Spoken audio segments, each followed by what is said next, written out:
Rio Grande do Sul deverá ter uma das maiores safras de grãos. A estimativa é de 27 milhões de toneladas.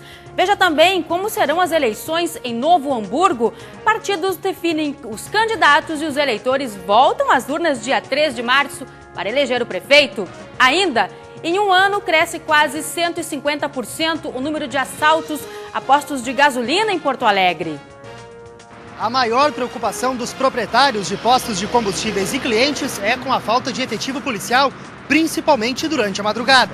Número de empresas criadas no Rio Grande do Sul foi 15% maior que 12. Mas o número de falências também aumentou. E na previsão do tempo, temperaturas mais amenas na madrugada e calor durante o dia. Veja agora, no Ubra Notícias.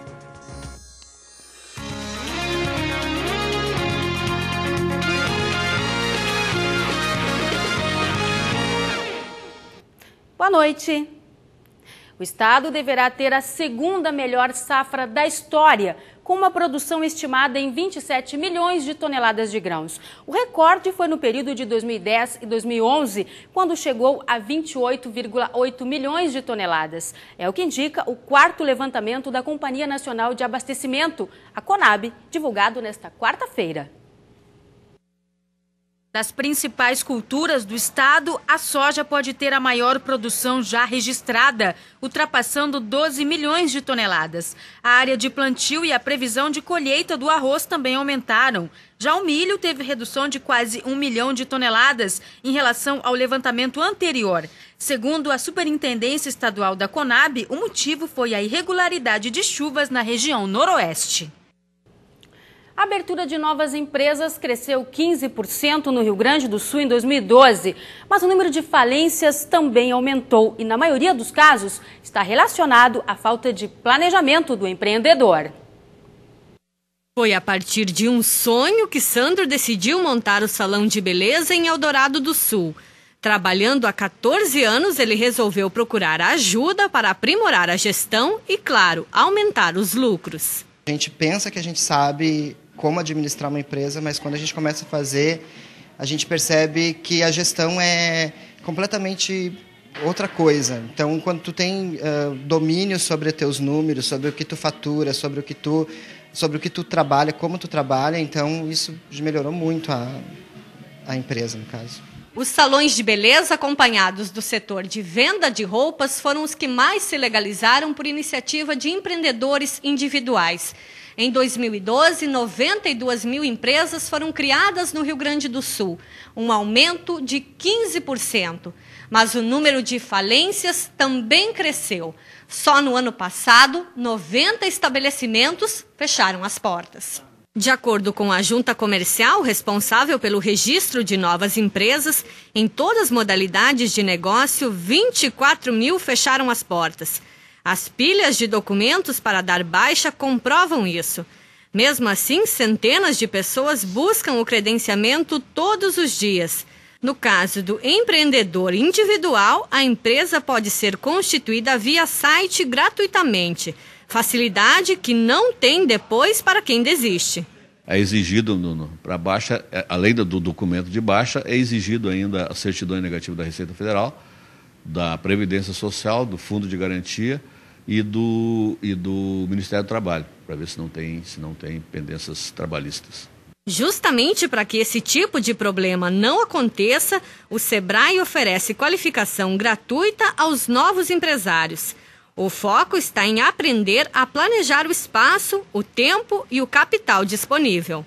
Fazer um planejamento, né? Qual é o negócio que ele quer colocar, então fazer uma pequena pesquisa, verificar se o negócio que ele quer colocar já tem em quantidade, qual é o local que ele vai colocar, qual será o público-alvo, pesquisar mais ou menos os fornecedores, quem que vai estar fornecendo, né, no caso, a matéria-prima ou até mesmo a mão de obra.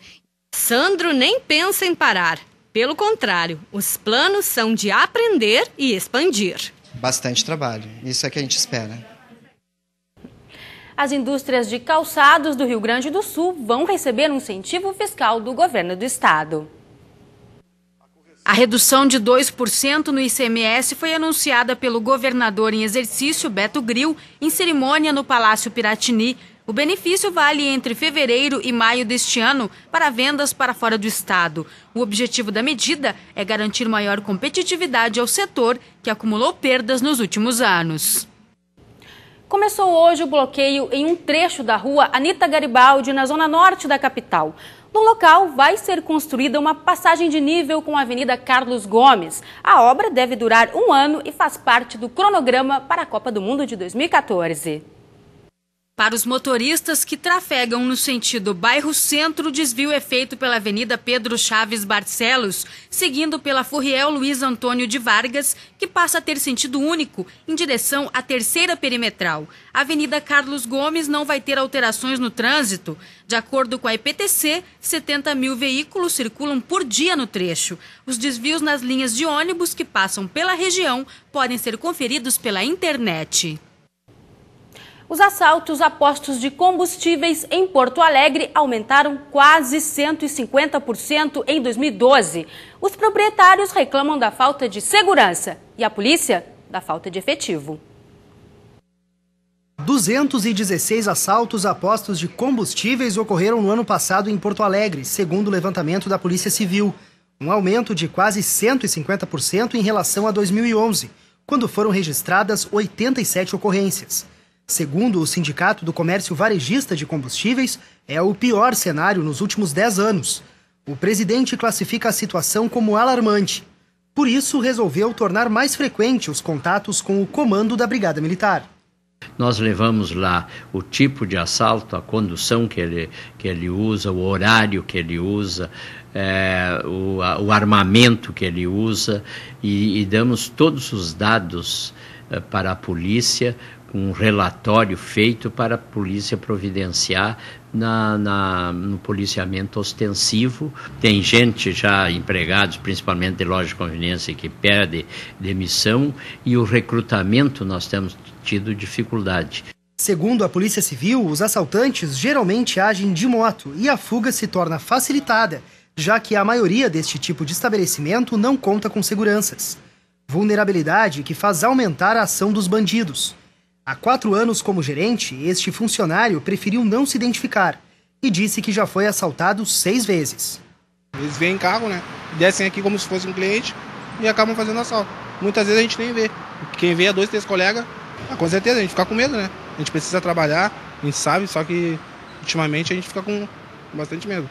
De acordo com a polícia, a investida dos assaltantes costuma ocorrer na madrugada, quando o fluxo de clientes é menor e a intimidação aos funcionários se torna mais fácil. Neste posto, na zona sul da capital, o último assalto aconteceu em dezembro. Os bandidos levaram mais de R$300. E para coibir ações como esta, a gerência decidiu deixar o dinheiro nas mãos de apenas 2 funcionários. Antigamente os caras chegavam, pegavam R$1.000, R$700. Agora eles chegam, pegam 100 e poucos reais. Nos sentimos inseguros, porque a segurança pública não tem um grande policiamento, né?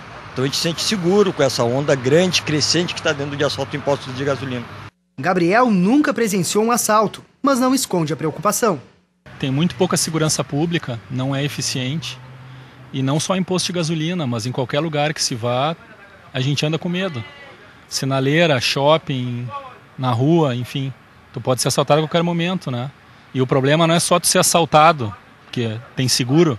O problema é tu levar um tiro, é tu morrer. Esse é o problema. A Polícia Civil admite a falta de efetivo. Quantos homens da Civil mais seriam necessários? Olha, nós precisávamos, eu não gosto de falar em números, mas eu diria assim que seria o dobro do que eu tenho hoje. Enquanto aguarda reforço no policiamento, o delegado passa orientações aos colegas da Zona Norte, onde os assaltos têm sido mais frequentes. Nós já reunimos os delegados que pertencem à circunscrição e pedimos a eles que todos os esforços fossem nesse sentido, de descobrir os autores desses delitos, no sentido de tirar de circulação esses indivíduos. A seguir, mais de 20 mil vagas para o vestibular da UBRA, que acontece amanhã.